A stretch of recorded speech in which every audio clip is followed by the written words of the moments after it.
Helicon West, everybody. My name is Shaun Anderson, and this week's Helicon West is the Shaun's Front Room Writing Group. So that feels very, I don't know. But I'm going to get started by sharing our mission statement, and then I'll give you an introduction to Shaun's Front Room, and then we'll get into the actual readers. So, starting with the mission statement, Helicon West is a live reading series that brings published local writers to read alongside community members in an open, uncensored forum. In order to promote the voice of every community member and democratic ideals, we honor all levels of skill, ability, and craft. In addition to featuring published authors to give the literary arts more exposure in Cache Valley and its surrounding areas, we invite and celebrate aspiring writers from every walk of life to find and share their voices with us. We are committed to the causes of inclusion, accessibility, and representation in our writing community. Helicon West operates on the territory of the northwestern band of the Shoshone Nation, whose people have been living, working, and residing on this land from time immemorial.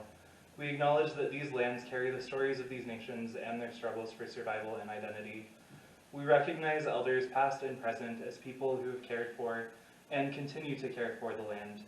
In offering this land acknowledgement, we affirm Indigenous self-governance, history, experiences, and resiliency of the Native people who are still here today.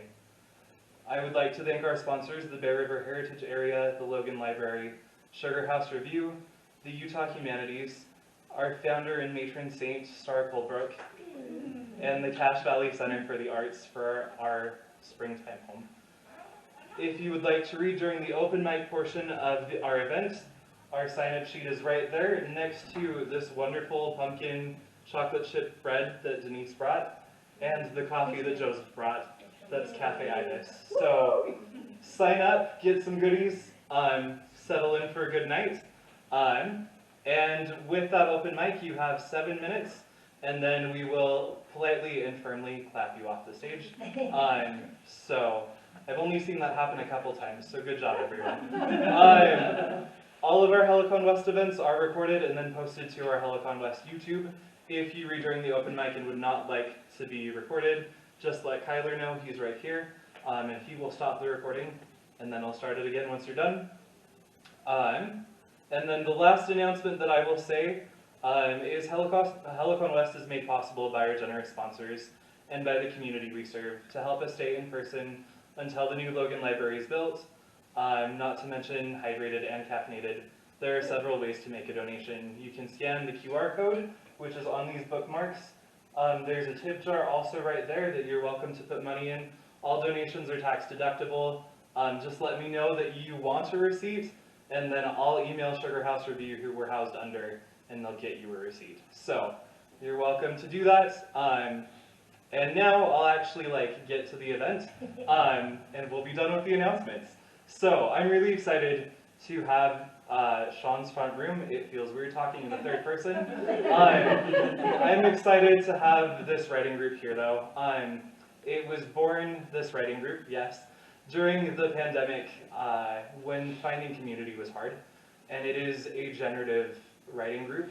Often people meet to get feedback, but this is a space where, in a world where creativity is hard, I wanted to make sure that there was space for us to get together and create. So we meet for 2 hours a week. The first hour is writing, and then the second hour is sharing. And that's pretty much it. And I'm fortunate that I know so many talented writers, and you're fortunate that you'll get to hear from them tonight.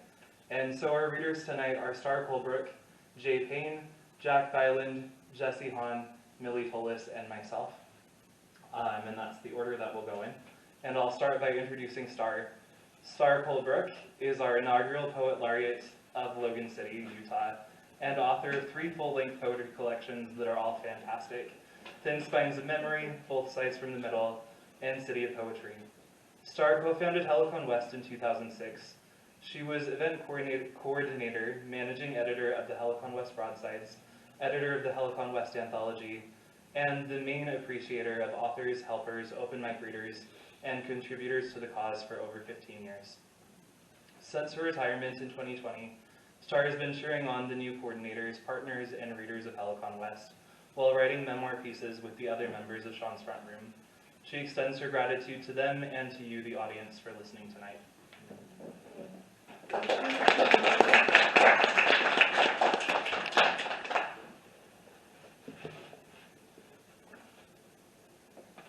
Hi, everyone. This is a piece from August 27th, 2022, and it's titled Real. The prompt at Shaun's Front Room that night was to debate what is real and what is fake, or what is authenticity and why we want it. This is the true story of a truly authentic woman, an old friend I hadn't thought to write about until this prompt came up in Shaun's Front Room. I can't wait to write more about her. Names have been changed to protect identities just in case. Real. On my phone, an email message with a warning in red, untrusted signature. But the name is real. It comes from my past and is welcome. She was my dear friend in grad school. We lost touch decades ago. Then last week, a library director friend of mine emailed to say, I'm friends on Facebook with someone who mentioned your name, and she misses you and wonders about you, where you are, what you're up to. Her name is Rena Warren. Would you like her to know where you are? Instantly, as he says her name, the years tumble away, and I am in her book and plant-strewn kitchen, in her tiny post-World War II 50-style red brick house on a corner of Marindale Avenue in Logan. She's tossing I Ching for me. She's telling me how I will be likely to lead my new life. I have graduated from a bad marriage to an undergrad degree in English with a minor in philosophy. I wrote my honors thesis in poetry, a collection about psychological and sexual abuse, with poems that describe the ceremonies and therapies that helped me recover. Rena was into ceremonies and self-directed therapies. She was into learning my stories, telling me hers. She looked at life more sagely than I did, more matter-of-fact and hard-edged about the kind of things I could never see objectively.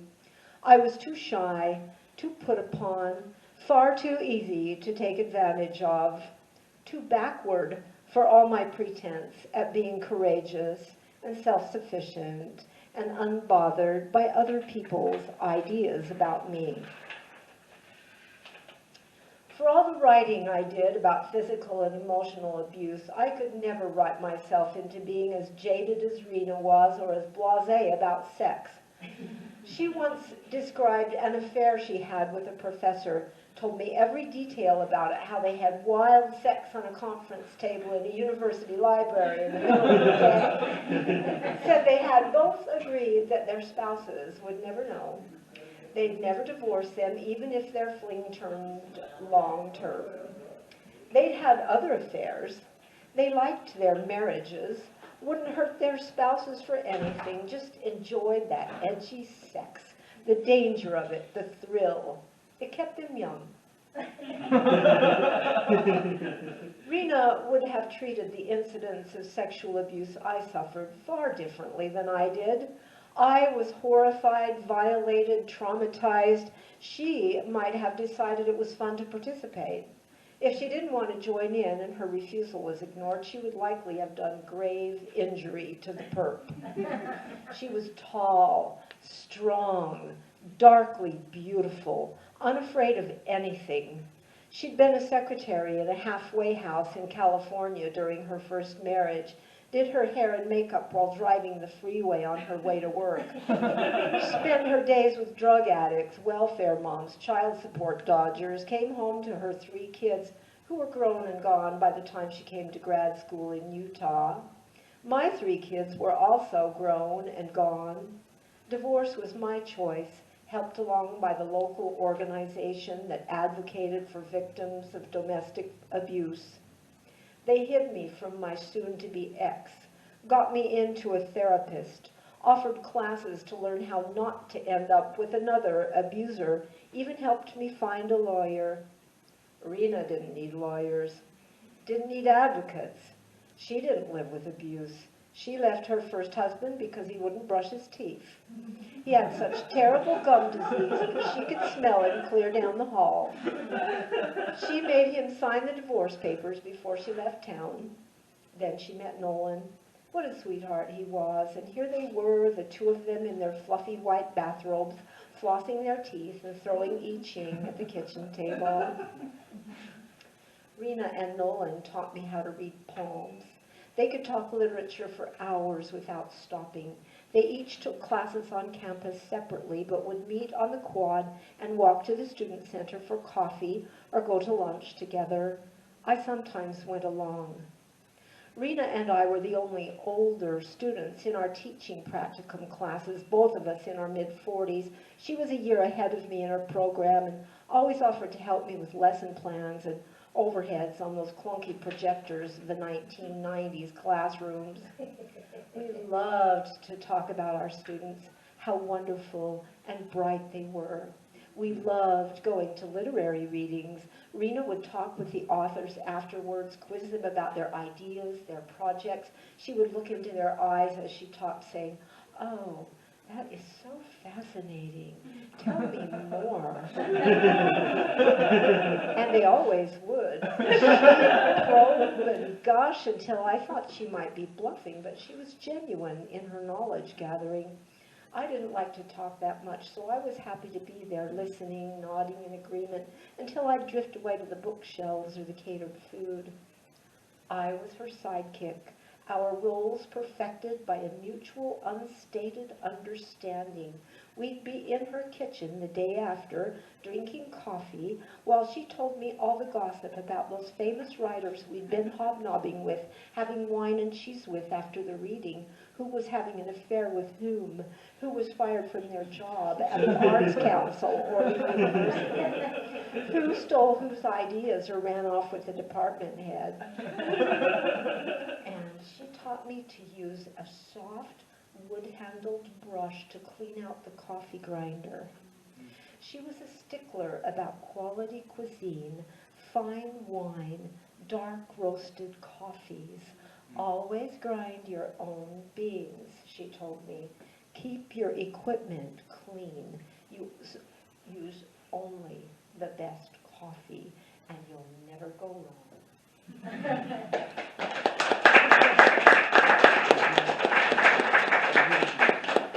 Oh, I forgot to introduce Jay. Do you think I can read this, huh? I was being bold. Yeah, I can. Okay. It should be in 14 point next time. Okay. I got it, Jay. After taking on minors in psychology, philosophy, Latin, and Greek, J. Paine is accepting his fate as an eternal undergraduate. And may I say thank God for that, and may he never leave Logan, but he must. You must. But when he isn't knee-deep in his studies, you can find him writing with his pals, I'm one of them, in Shaun's front room. Jay's work appears in the Roadrunner Review, the Jump Plus, and Deep Wild Journal. Here's Jay. Can I move the mic up a little bit? Yes. Yes. You know It's how? gonna, yeah. Yeah, we'll twist that for the morning. I was learning this today, so it's a good sign. And I'm moving this now. Ooh, perfect. Awesome, thank you. All right, so this is a flash piece that I wrote that was inspired by the prompt, write about your favorite summer or winter memory as though it will be your last season ever. Write from the perspective of how you would want to be remembered if it was published posthumously. So here is a sky in transition. The summer solstice weighed heavily on me this year. I can't really explain why, but I have my guesses. Perhaps I was more aware because I was spending more evenings outside, or maybe I was just experiencing how limited time can feel.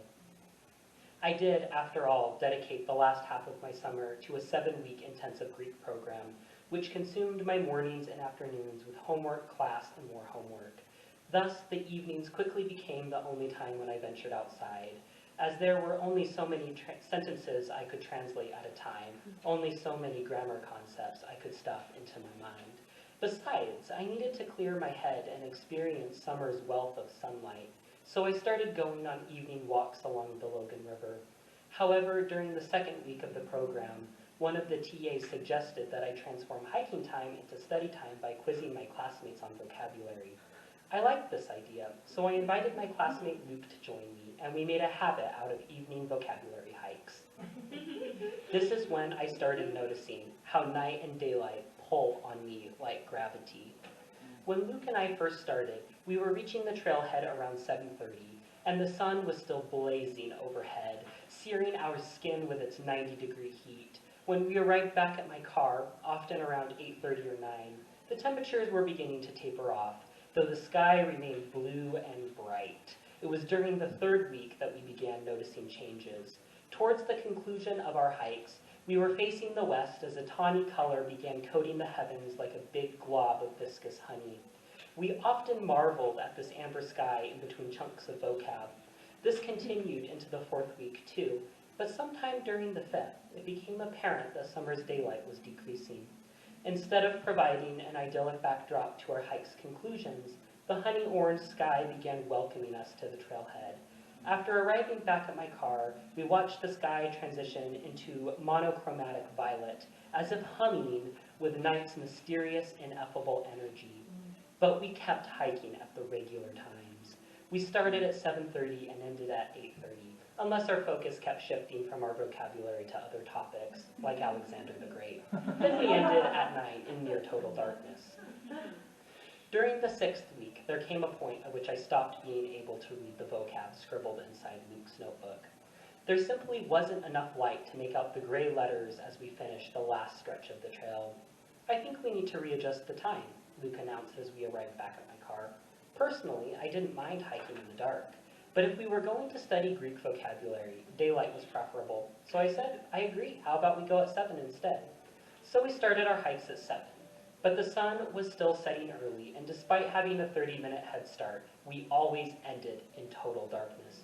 It was the oddest phenomenon. One time, about halfway through the hike, Luke was reading off bases, and I was responding with the definitions. Wid, si, thon, di. Then Luke just stopped. He just stood there, squinting at the soft blur of a foreign alphabet before commenting, well, I guess we're done for the night. I could have turned on my phone's flashlight, but we were both in favor of the night cutting our study session short. In this new darkness, we could pursue the tangents that surfaced during our previous hikes. So Luke told me all about how Alexander the Great defeated the Persian Empire, conquered Egypt, and founded the renowned city of Alexandria. I was astounded at how one man could exert such force upon the world, perpetuating humanity's violent tradition of conquering one another. Just as there is no avoiding the autumnal transition into long nights, there was no avoiding the changes inflicted by Alexander and his men. This comparison led to our discussion of one of Aristotle's greatest blunders. I told Luke that Aristotle thought the firmament was eternal, that the stars were and would always be there. But then, almost 2 millennia later, the astronomer Tycho Brahe, after witnessing what he thought was a new star blooming brightly in the sky, discovered the philosopher was mistaken. Tycho recorded his observation, noting that he had witnessed a celestial birth, and if a star could be born, then the sky was not eternal. But what Tycho didn't know was that he had witnessed a death. The star had gone supernova. I told Luke that I found Tycho's mistake poetic because, in the end, it didn't matter whether he had witnessed a birth or a death. It was never about beginnings or endings. It was only ever about change, the fact that the sky was constantly changing. On the drive home, I might have used this story to further justify our tangent, or maybe we just went back to our discussion of readjusting the time. But at some point, we decided to call off the remaining vocab hikes. Nature's influence felt particularly strong on our tired minds, now craving whatever breaks we allowed. This was all okay, though. The Greek class would conclude at the end of the week, but the night would still invite us to look up at stars and wonder what we might discover in the dark.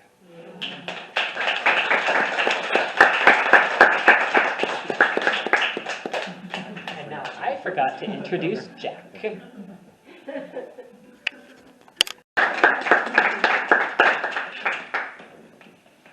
Dramatic flair with the paper. It's not And the very sturdy. stand. Okay, I'll hold it. All right.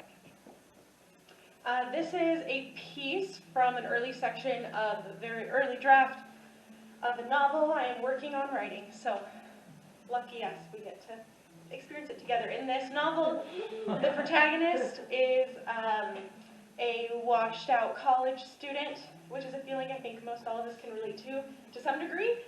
And the other protagonist in this scene is an elderly woman by the name of Viola Beatrice Mayweather, who the protagonist has gone to live with and be her live-in helper person. This was written in Shaun's front room. I, like Jack, don't remember the prompt. This is called a Viola Beatrice Mayweather original. In the first few months, Rosie and Viola collected dozens of glass bottles and jars of varying colors and sizes. Not once did Viola explain the escapade, and not once did Rosie ask, though she did wonder. By the end of summer, Rosie found herself atop a rickety ladder tying fishing line from the sycamore branches down onto the neck of the bottles. Why am I doing this? Rosie asked as the joints of the ladder collectively shifted with each of her movements, and the crate of jars at the top tinkled threateningly. Viola, who was supposed to be steadying Rosie at the bottom, was waving her arms through the air with her palms outstretched, squaring up different sightlines. You'll see in the morning, just be patient. Patient was all she'd been, Rosie thought to herself. Patient with Viola's late-night piano playing. Patient maneuvering away from the fish counter at the grocery store because Viola refused to look at or smell them. Patient with her parents who still did not understand why Rosie took the job. Patient at the summit of an enormous and dangerous ladder that already burdened Rosie with 2 splinters and knee-shaking anxiety. It had better be good, Rosie mumbled to herself before remembering Viola's keen hearing. Viola Beatrice Mayweather whirled around, bumped her hat out of her eyes with her forearm, and placed a firm hand on the leg of the ladder. Have a little faith, Rosie Beckett. You can't be patient without faith. She used her free hand to remove her red-tinted glasses. You seem exceptionally concerned all the time, Rosie. What are you waiting for? Right now, I'm waiting for you to tell me where to put this jar so I can climb down. Oh, just to your left. Yes, there, right there. All this time, all summer, you're a quiet ball of worry, just like you're bracing for something to hit you. I don't mean to be, Rosie said slowly as she refocused on the string around the neck of the bottle. But her knot slipped and Rosie had to pause before trying again. I would like you to relax, if you don't mind, Rosie Beckett. Rosie managed to get the jar secure and descended the ladder with the crate on her head. In what way? Viola laced her hand through the side of the ladder and held her glasses by her arms. First, you need to trust that not everything will serve its intended purpose, and that is fine. Maybe intended purposes aren't what things are best for. Rosie pressed her lips together. This happened occasionally, Viola saying something that almost made sense. So far, Rosie just let her keep talking until the subject shifted. But Viola waited and said nothing. I don't think I follow, Rosie finally admitted. Viola donned her red glasses and grinned. Good. She reached into the crate and pulled out a green glass soda bottle. What's this? A Sprite bottle? Is that all? Is Sprite all it will amount to holding? Rosie glanced from the bottle to Viola, sighed, then looked back at the bottle. You could put a flower in it, or a candlestick. Viola winked. You're starting to get the idea. Then she nodded toward another branch and started pulling at the ladder and instructing Rosie on where to put the next set of bottles. The conversation dropped, and Rosie ascended the ladder several more times before Viola called it a night. When Rosie awoke in the morning, she thought she was still dreaming. Sometime while she was sleeping, her curtains had been pulled open and pinned back by binder clips, so the wide east window freely pushed morning light across Rosie's walls. Her room swam in reds, purples, greens, and oranges. Rosie sat up and the colors shimmered over her skin and blankets as the August morning sun filtered through all the bottles she'd hung the evening before. Rosie didn't wonder how the curtains found themselves open, even though she kept them closed most of the time. She knew Viola was responsible, just as she was responsible for the spinning, glistening bits of color dangling from the sycamore. Rosie smiled, leaned back, and eased into living in an original watercolor painting by Viola Beatrice Mayweather.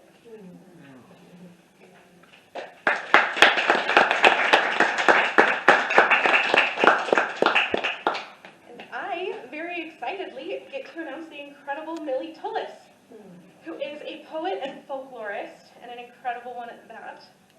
She is editor-in-chief of Sultry and Lyre, and has known Britt Allen, I'm leaving out words, and has known Britt Allen since the 2nd grade. I didn't know that. That's so cool. I'm so jealous. Okay.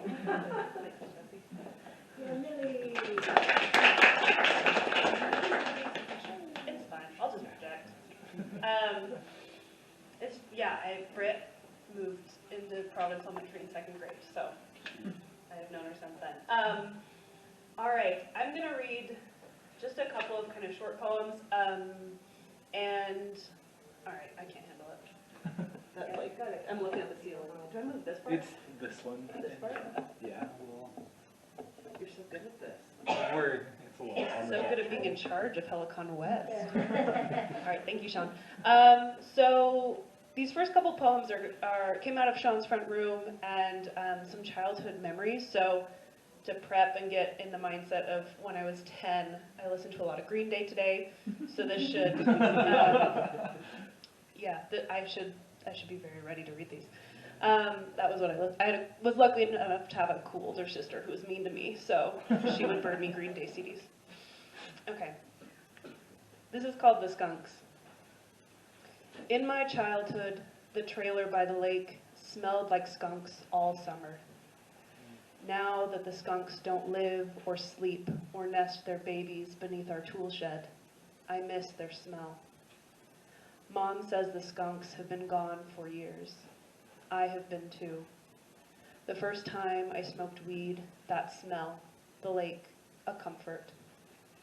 Who rooted them out, when and how? My skunks are dead, years ago now. Okay.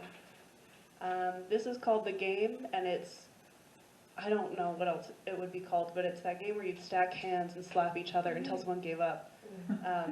Just horrible. So, okay. The game. Facing each other, the boys on the bus began to stack their hands. No, they began to slap their hands. 3 hands tall, the 4th hand always slipping from the bottom to slap hard the top. After I convinced the boys to let me play, I won. Every time I won. The backs of my hands bloomed purple, and still I won. My hands ringing purple after purple hit. I admired the shock of my blue and purple skin against my light pink skirt in church. The secret open on the back of my hands, where only children understood how to look and read. Okay, and then this is kind of, I think it's prose, but I haven't made it look like prose yet. So this is sort of a short fiction piece.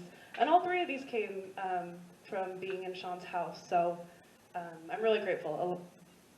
I think 80% of what I've written in the last couple of years has been sitting in his house. So, all right. In my childhood, my mother was tired, always tired. All right, so this is a short fiction prose piece. Tired from the weight of knowing what all 6 children do and do not want for Christmas. Who likes mayonnaise, who does not, who will cry if you place a bowl of tomato soup in front of them, who will hide a package of Oreos and lie about it, who threw up and where and when. She was tired from the weight of bouncing babies on her knees that needed that runner surgery, bouncing the babies and shushing the babies softly with her kind fingertips in church. She had 6 babies in 10 years, and she was tired. Once, only once, when I was small, my mother became so tired she left the house at night and swore she would not return until we all signed the contract she wrote, which outlined each child would help with the dishes once a week and not complain. The joke, dear reader, is that my mother had nowhere to go. She got in the van and drove down our street and said to herself, I have nowhere to go. So she got a smoothie. She drove to the Christian bookstore until they closed at 8, and then she had to leave again. Was it winter? I remember winter. And here's what is funny. My mother, just kicked out of the Christian bookstore, is sitting in the van her husband owns, and she is holding her smoothie, but it's running soft, so she can see the hunks of pineapple winking at the bottom, and she has put her keys in the ignition, and she has turned it on, and she has got to turn it on because they are closed and she needs to go. She has to start the car, so she starts it. She has to drive forward, so she drives, and slowly she drives home. And when she gets there, she sees that everyone had signed the contract. We signed it 5 minutes after she drove away, but no one had thought to call her back. And when she gets there, my sister asks if she can have what's left of the smoothie. And when she gets there, my littler sister begins to cry because she hadn't even seen the smoothie in my mother's hand, and now someone else already claimed it, and she is too late. And my mother throws the smoothie away while they cry. And my mother throws the contract out the back door where it softens on the backyard snow, freckled with our small dog's piss. And my mother does not cry that night. She lies awake to watch the occasional lights of a car passing down our street. She listens to them pass, and she listens for the plink of snow becoming rain, becoming snow, becoming rain against our aging roof. Thank you.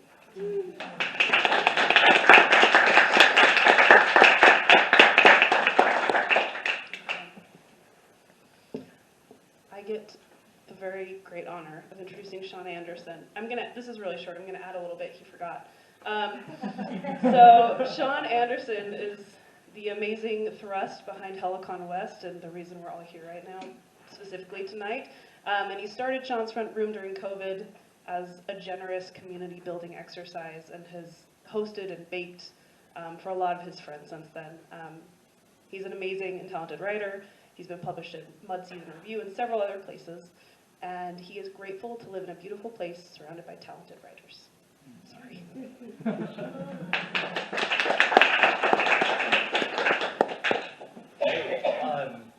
I'm going to read something that is sad, I guess, which is pretty par for the course for me. So, here we go. Just a heads up. On a drive along the I-15, as we pass the 3100 South exit to Ogden, Utah, heading north, my father tells me, "It's around here that your Uncle Brian pulled a gun on me." He says it so casually that I cannot trace the 25 years since his brother's police-assisted suicide, or find where my father has let go of the grief, rage, and fear that I imagine must have filled my father during those early years, as he raised his 4 children, watching us fight and play together, while his own brother, his only sibling, decomposed in a cemetery a block from our home. Your uncle wasn't doing well, my father continues, as we pass the dog food factory that towers over the interstate and sometimes makes the entire city of Ogden reek of second-rate meat. This was 3 days before he died. I've been piecing together the story of my uncle's death for most of my life now, snatching the snippets my father shares, afraid to ask more, unable to trust that I can ask the right questions, afraid to open a space of vulnerability and grief in my father that I wouldn't be able to witness.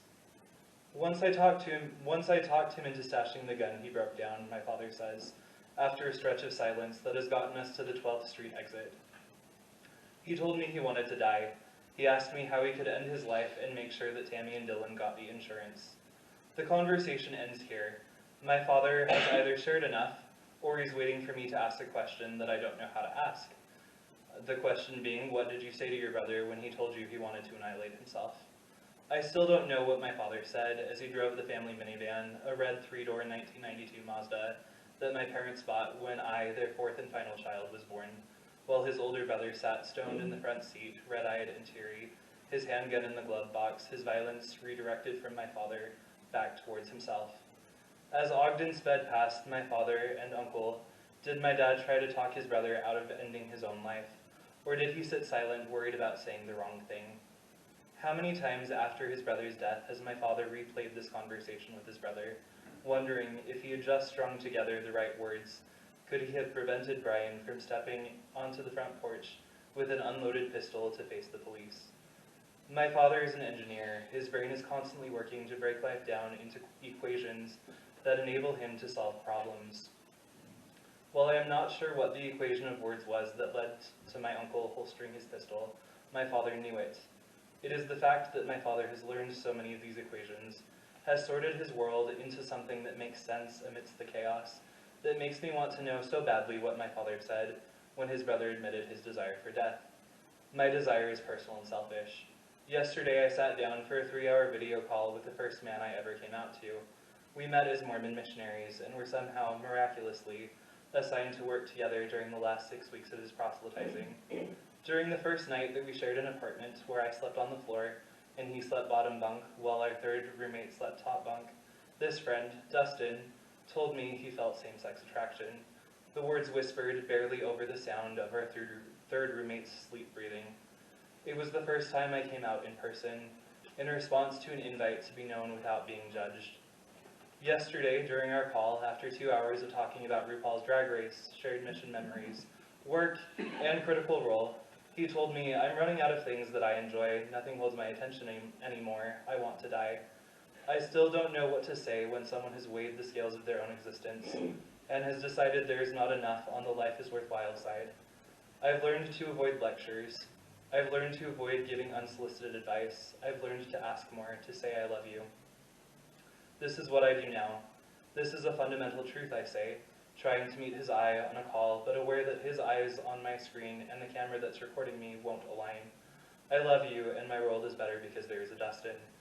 Is this the correct input to add to the equation that I hope will persuade Dustin to stay alive? Have I accounted for his history with the Mormon Church? Am I overestimating the value of our own connections? What are the variables I have neglected that will shift the outcome? My Uncle Brian had one child, a son born 3 years before me, and 5 years after Brian's death. 5 years before. Sorry, that's confusing. 5 years before Brian's death. I'm told that Dylan spent the night of his father's death crying on the brown shag carpet of the bedroom I shared with my older brother. I have no memories of that night. I have no memories of my Uncle Brian. His death successfully erased him from my memory. Now his absence haunts the margins of my life, a terrifying reminder that Anderson men are capable of self-erasure. At 19, Dylan died by suicide. I don't know the calculations he made as he tied the noose. I don't know who he talked with while he worked out the scales of his life. I can see the weights added to the life as agony side. A dead father, a broken relationship with the first and only woman he'd loved, a lifetime of sexual abuse where he was victim and perpetrator.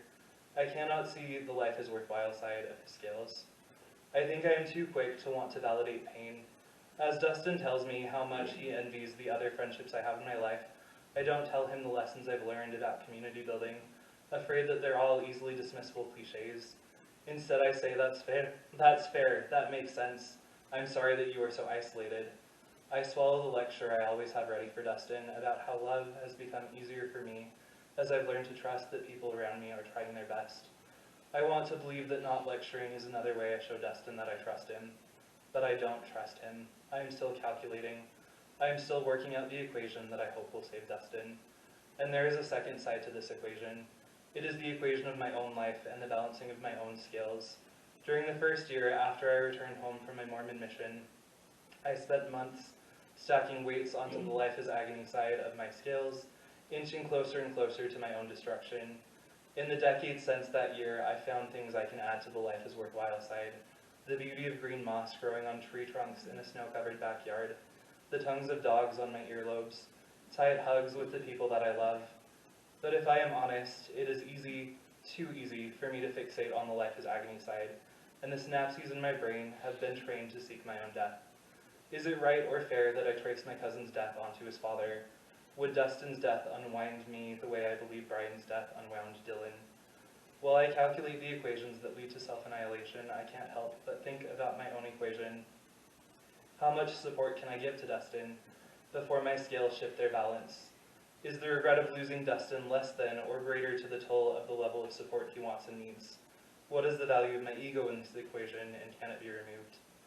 On the day of Brian's death, he forced his wife and his 5-year-old son out of the house. My father tells me Brian was intoxicated, although my father did not see Brian alive that day. Brian's wife called the police once she successfully escaped the rages of her husband. Then she called my father. Did the order of those calls save my father's life? Did they end my uncle's?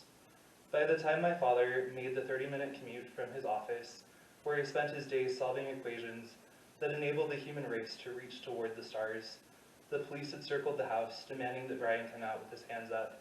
He came out armed, but his pistol was unloaded. And still, I want to place myself in the van, 3 days before Brian's death. I imagine the smell of dog food mingling with the scent of Brian's cannabis. I know the mountains from Brigham City to Ogden. I have spent 2/3 of my life memorizing their peaks, their foothills, the shades they turn, as the sun sets across the valley over the Great Salt Lake. I know my father's face, the furrow between his bushy eyebrows, was probably shallower then, on that drive. It's what I can't see, what I don't know, that pulls me back to the van, to the holstered gun. Thank you.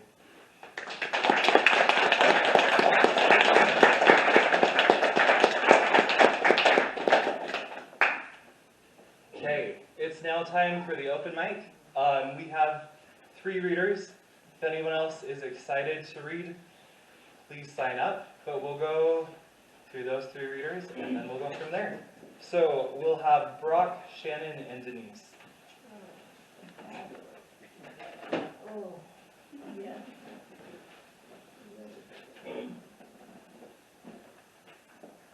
This will be a change. I think most writers have pet peeves in the language, words that they don't like, or that they're ugly, or they don't fit, or so one for me is blowjob. So this is a poem about that. Renaming ecstasy.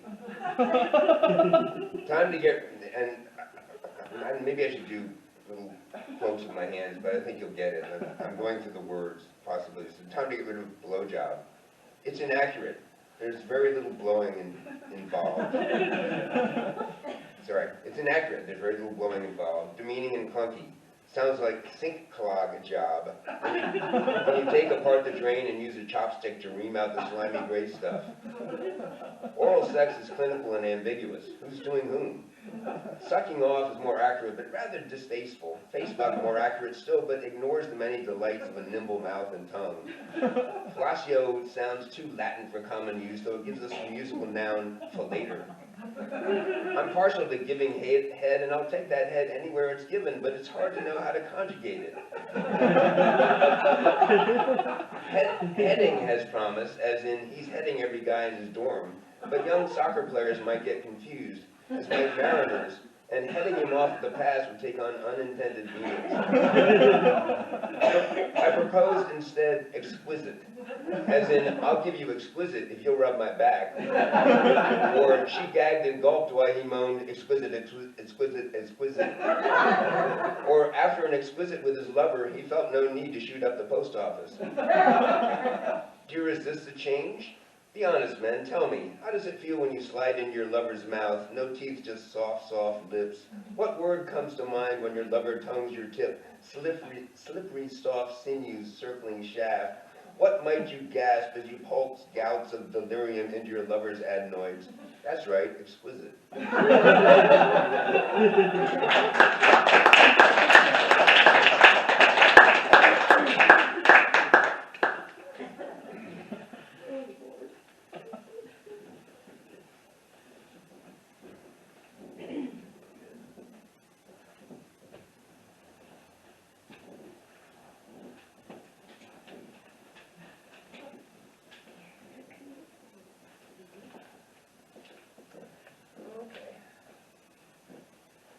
I've had a stroke, so these poems are mostly about stroke. This is called Stroke, an Unfinished Sonnet. An arrow of sorrow pierces my brain. How deep my grief, head held high, disbelief. I live my life draped in blue space, breathless, in praise of brittle stars, bright snow. I shield my eyes blind. I can't bear the fierce glow.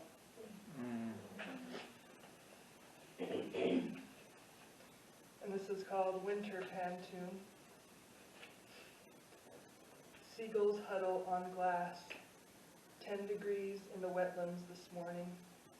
Hoarfrost blossoming, an ocean of sparkles. 10 degrees in the wetlands this morning. Ebony ravens, a cloud of starlings, hoarfrost blossoming an ocean, but no birds. Ebony ravens, a cloud of starlings, an industrious muskrat cruises the ditch, but no birds. Emerald shine, an industrious muskrat cruises, a pair of mallards float in the river, emerald shine. Brown silk of river rushing, a pair of mallards float in the river, brown silk of river rushing, seagulls huddle on glass.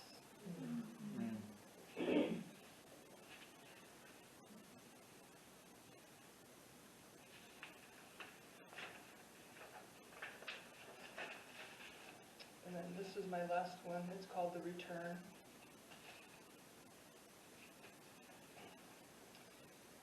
In the last kingdom, a man burns alive, but staggers and swings a sword fighting. That's how I want to live. In the flames tugging me, feel the fry, to swing a sword, severing the stroke, binding me in ropes. I conquer dark copper, I conjure dark landscapes, sharpened with song. A hollow sorrow clogs my throat, burrows deep in my marrow. I want to be the hero of my life, but disgraced, I am a monster, anchored underwater. Among the golden tendrils drifting like hair, a great horned owl in the willow, intricate feathers exquisite through binoculars. It faced me. I saw into its huge gold-flecked eyes, deep and round, and there I saw.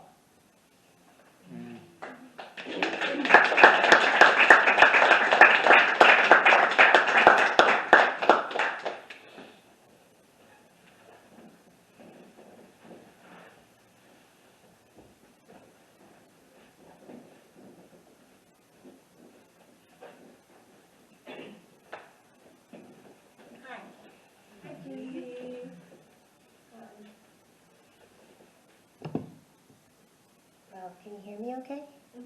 Tip it down like it was your wrist. Don't big enough. Is that not right? It's still learning. We'll do that. Okay, okay. I think these are really new poems. Most of them were written in the last 3 weeks. My New Year started with, on January 4th, I took my mother to the emergency room because she hadn't been feeling very good. She's 86. She's been living in Logan for about 12 years, and she lives independently. We went back to the inn. She was diagnosed with advanced cancer in her little tiny body. She's like this tall. She used to be 5'6", and now she's like 4'11". Anyway, she was diagnosed on January 4th. We saw the oncologist on January 12th. We started hospice on January 13th, and she passed away on Monday, January 23rd. And so these are all pretty new, and so bear with me, but I really needed to put them in the world, and so thank you for listening. Sorry, a little dry. With one sentence. Last week, my life changed with one sentence. The doctor came into the room, sat down on the cracked leather cushion of the rolly stool, and sighed. He looked at my mother, stretched out but so small in the bed, tucked in amidst the tangles of wires and tubes connected to her body. He looked at me, sitting forward on the armless side chair, perched precariously on the edge. There is good news and bad news, he said. All the slump went out of my spine. I straightened, leaning forward, as if getting closer to him could bring some sort of certainty. You are remarkable, he said, smiling at my mother, for a woman your age and with physical frailties. All your organs are in good working order. But, he said, finishing with a pause, I felt the weight of it then, that brief but. I felt it growing heavier in that moment of matter-of-fact moment. You have several masses in your body, which looks like advanced cancer. It dropped then, that weight, right into my heart. Beacon. These past few days have been difficult, not complete deserts of devastation, but landscapes fraught with small landmines, hitting unexpectedly, taking out toes, cracking confidence. and leaving your heart weary and wavering. Defeat nips at your ankles, despair fills your pockets. Lead-footed and laden, you are pressed by obstacles, and still you strive to drag yourself on. How do they know to appear at the exact moment? The moment right before your knees give out, when you find yourself at the edge of tears. How do they know what to bring, what to offer? They offer hand, an arm, an open door. Small, shining gestures that makes you look up, that fills you to buoyancy and helps you to stand. As they walk away, you see their glow, a steady star out on the horizon, encouraging you on. I just wrote this past morning, Monday morning. On this frigid, frosty morning, our neighbor walks her children to school. Their breath trails behind them in lingering white clouds, like blessings left for those who might come to pass this way later. To the east, the cloudless sky brightens to pale gold as the sun climbs the mountain's shoulders. Here in this house, my mother lays in bed.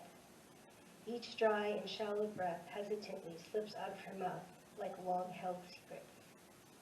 On the kitchen counter, the amaryllis stretches its elegant stem, holding the cluster of buds high.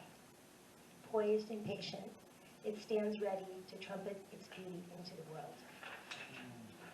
And have one more of my mom. This is called Ascension. Ribs widen and narrow with each breath, a rhythm of movement as gentle as butterfly wings drying in the sun.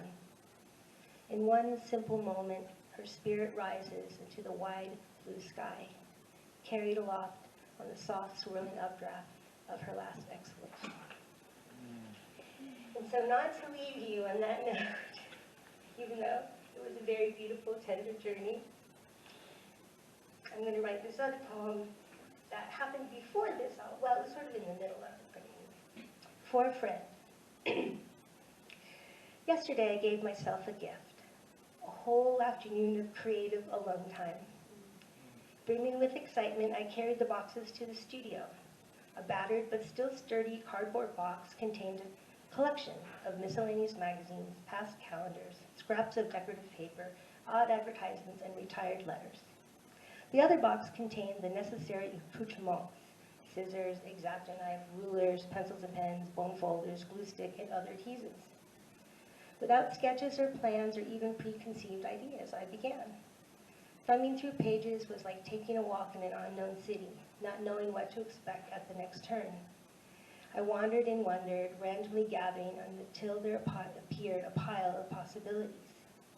Next, sorting and sifting, then cutting, composing, considering, tearing and tossing, more sifting and sorting, placing and arranging, rearranging and gluing, I lost myself in the spiral dance of clutter, of imagination, of disarray, until at last an image emerged, laid on the table, carefully cut shapes and snippets of color, poised on the paper, placed just so.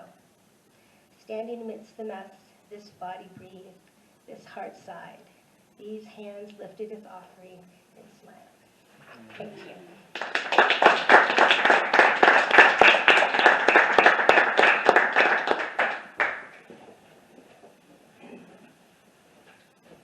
Thank you. I'll get it to you. Thank you, Brock and Shannon and Denise. We have more time if anyone else is feeling ready to read. Yeah, Kyler and Preston. Okay, so we'll go Kyler, Preston. Anybody else? Awesome.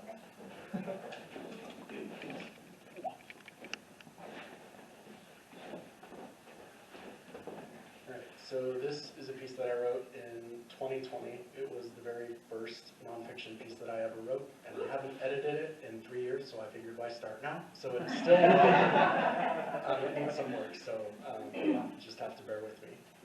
It's called On Kissing Girls. I discovered my spot accidentally after an arduous shift at the local call center.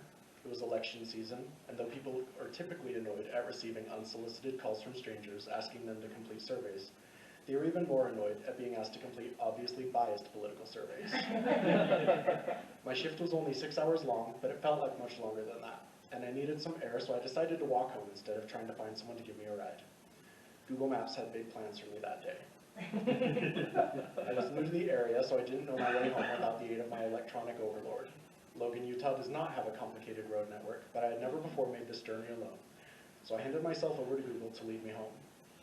Miss Google told me to turn off at the main street much before I thought I was supposed to, but she had never failed me before. I followed her tinny voice into unknown territory. I was soon overtaken by trees lining both sides of the street. I had no idea where I was, but the blue line on the map portended my eventual return to my campus home, so I trudged onward, until the road ended. Google told me to turn left, but there was no left to take. There was only forest. I kept walking along the road, hoping to find an alternate route, but she insisted I turn around and make the non-existent turn. Confused, I tried to find the road that I was missing. How could I not see an entire turn? Upon closer inspection, I found a small foot trail leading into the dense foliage. I thought to myself, "Self, it's a Sunday, you've got nothing going on. Nobody's home right now, and you do want some fresh air. What's the worst that could happen?" The chilly autumn breeze gave us an excuse to huddle closely together as we meandered across the dimly lit campus, our hands clasped tightly inside of our hoodie sleeves. Without ever discussing it, we both knew where we were heading. She was the only person that I shared my spot with. I wanted to keep the place special, so the fewer people that knew about it, the better. She was special though, at least she was special to me, so I renamed my spot to our spot. We went there frequently, so it was unfair for me to claim sole ownership of the place we shared. We crossed under the highway through the tunnel, admiring the chalk artist's work. Soon we were sitting on top of our spot, gazing at the stars in the cloudless sky above. Just up the trail from the hidden turn was a steep, haphazard staircase made of stones jutting out of the earth. After taking a picture of my next obstacle for the rescue team, who I was sure I would soon require, I slowly made my way to the top of the staircase. Winded, I sat on top of the stairs to catch my breath. After walking for a while on a more permanent trail, Google told me to cross the small creek I had been following. A small, rickety wooden ladder lying across the moving water was the only way for as far as I could see. Over the river and through the woods, to my coming death I go, I suppose. I raced across the makeshift bridge quickly as I could without worrying about falling in. As soon as I crossed the creek, I was instructed to climb up yet another mountain staircase, but I was finally nearing my destination, so I kept moving. We traced constellations we both knew and came up with a few of our own. We watched as a shooting star burned in the atmosphere, and I knew it was time. "So, that was a shooting star. You have to make a wish now," I urged her. "I wish my essay was done," she laughed. I allowed only a few moments of laughter before I met her eyes, mind pleading that she would understand that I was about to do something that terrified me to my core. After gathering the last shreds of my courage, I whispered, "Can I kiss you?" "Sure," she giggled in response. This was it, my first kiss. I knew it wasn't her first kiss, so I let her take the lead. We leaned in, eyes closed, and allowed our lips to fill the space between us. I finally emerged from the greenery and found myself walking along a small trail lined on both sides by tall amber grass. The hike finally leveled out, and I managed to catch my breath. I soon came upon a large concrete structure covered in graffiti. A short trail allowed me to climb to the top of the structure. After gulping down a few puffs of clean oxygen, I looked up and realized that I had a gorgeous view. I could see the entire valley. The mountains created a bowl filled with fiery bursts of color, broken up only by the occasional house. Rather than finishing the last 10 minutes of my trip home, I sat on the colorful concrete listening to music and letting my mind roam. I hadn't felt such peace in ages, so I allowed myself to savor it. Eventually, though, the rumbles in my stomach urged me to complete my journey. I walked up a small rise and saw, to my surprise, a parking lot. I crossed the lot, walked under the highway through a tunnel covered in creative chalk drawings, and emerged right between the agriculture and business buildings. The haven that appeared to be removed from civilization was a mere 2-minute stroll away from the busy campus. I made my way to my residence hall, chuckling to myself and vowing to return to my new favorite spot soon. It was nothing like I expected. A strange feeling fluttered in my stomach, and I struggled to define it. After about 10 minutes of tasting each other, I finally put my finger on it. The feeling was disgust. The kissing was wet, but my lips were dry. Our noses were awkwardly in the way, and staying in the same position for so long left my neck and back aching, and my butt was cold. She didn't pull away though, and I was scared of hurting her feelings, so we kept going. Kissing etiquette states that one must keep one's eyes closed when kissing, especially during one's first kiss. But after the first 5 minutes, one became bored, so one opened one's eyes to try to find something to distract oneself. I managed to distract myself from the uncomfortably moist spit swapping by looking at the valley, the sky, and her forehead. After about 30 minutes of grueling lip work, we finally pulled away. Being the king of cheesy romance that I am, I said, "Remember that shooting star we saw? Well, you just made my wish come true." We laughed and made our way back toward the warm glow of our housing complex. After completing some introspection that night, I realized that she wasn't the problem with the kiss. She didn't do anything wrong. Turns out the reason I was so put off by the kiss is that I'm a raging homosexual. And it all felt forced because I was forcing myself to try to like her, to deny my identity. Try though I did, the relationship was doomed from the beginning. Comedian Stephen K. Amos's famous line rang true for my poor attempt at pretending to be straight. Love is like a fart. If you have to force it, it's probably shit. As fate would have it, our relationship began the night I showed her the pictures from my impromptu nature walk. I slipped my arm around her shoulder as I scrolled through my pictures, and, well, you know how it ends. It's almost as though my discovery of my spot was preparing me for the journey of accepting myself. Despite the ill-fated nature of our romance, I'm glad for the short time we spent together. I even took the pictures on her engagement night.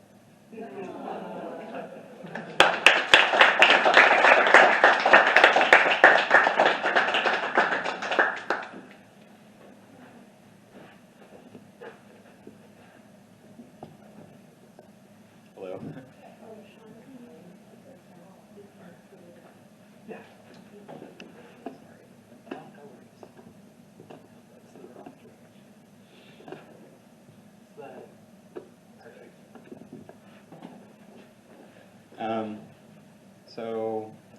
My foot was broken for most of last summer. This is just kind of related to that, I guess. It's called Purview. Tonight my crutches stuck in the sand and we sat staring past the shore. That edge was really an ending, and stars were fading spotlights in the rafters. We were large and warm against the beach. Nothing was that wasn't there for us. But when you went to swim and splashed up the moon's tail, you disappeared, so we had disappeared. To bring you back, I told myself the horizon was actually arbitrary, but we were still gone all the same, and the stars were farther away.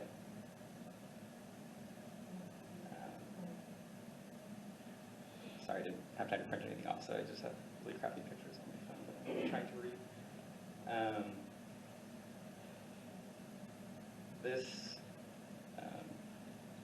This poem is called Paine. Started as a ekphrastic poem to this opera called Neither. I felt like I was having a nightmare as I was listening to it. Somewhere there's a yellowing shelf of unpublished metaphysics, with bookends of ejaculate conception and universal stillbirth, studied and revised by a serious man with overwashed and blue-veined hands that'll dangle from his armchair till they run dry, and museum technician's assistant's intern retumifies them with fluorescent plastic and melts the rest to display the miracle of human circulation.